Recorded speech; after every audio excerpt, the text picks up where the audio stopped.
Columbia Broadcasting System and its affiliated stations present Orson Welles and the Mercury Theater on the air in The War of the Worlds by H.G. Wells.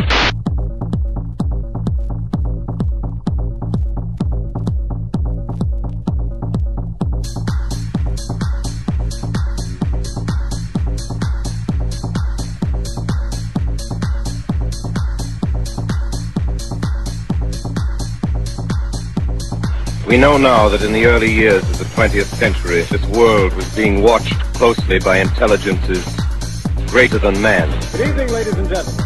We know now that as human beings busied themselves about their various concerns, In New York City, we bring you they were scrutinized and studied, perhaps almost as narrowly as a man with a microscope might scrutinize the transient creatures form and multiply in a drop of water. Good evening, ladies and gentlemen. From the Meridian Room in the Park Plaza Hotel in New York City,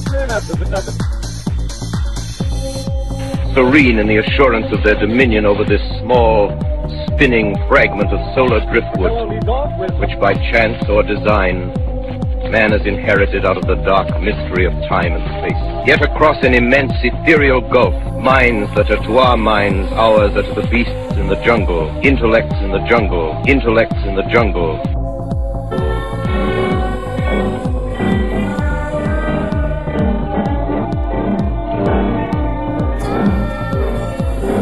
I set down these notes on paper.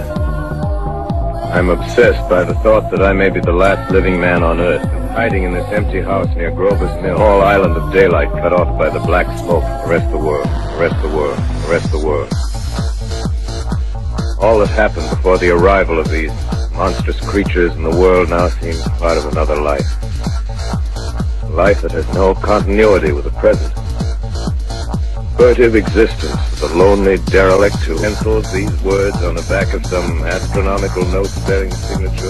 Atmospheric disturbance of undetermined origin is reported over Nova Scotia, causing a low-pressure area to move down rather rapidly over the northeastern states, bringing a forecast of rain accompanied by winds of light gale force.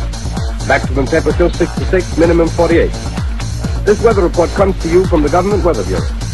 We take you now to the Meridian Room in the Hotel Park Plaza in downtown New York, where you will be entertained by the music of Raymond Raquello and his orchestra.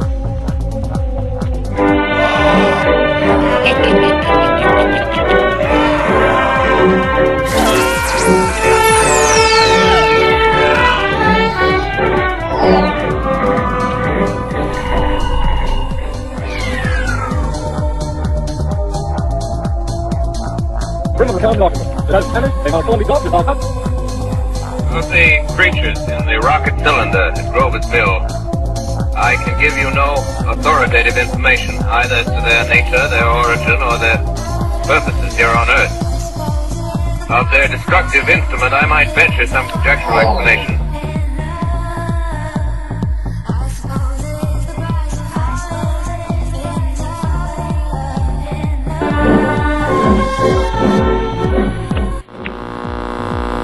Ladies and gentlemen, we interrupt our program of dance music to bring you a special bulletin. Reports observing several explosions within 20 minutes before 8 Central Time. Professor Farrell of the Mount Jennings Observatory, Chicago, Illinois, reports observing several explosions occurring at regular intervals on the planet Mars. Professor Pearson of the observatory at Princeton confirms Farrell's observation and describes the phenomenon as, quote, like a jet of blue flame shot from a gun, unquote. The spectroscope indicates the gas to be hydrogen and moving toward the Earth with enormous velocity. Conferring with someone, can't quite see who.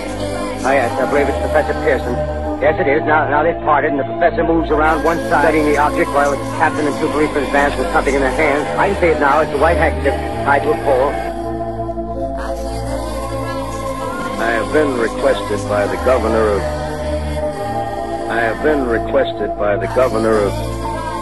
I have been requested by the governor of New Jersey to place the counties of Mercer and Middlesex as far west as Princeton and east to Jamesburg under martial law.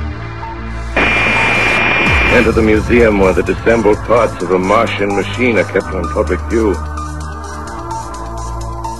Strange when I recall the time when I first saw it. Bright and clean cut. Hard and silent. under the dawn of that last great day. Great day. Great day.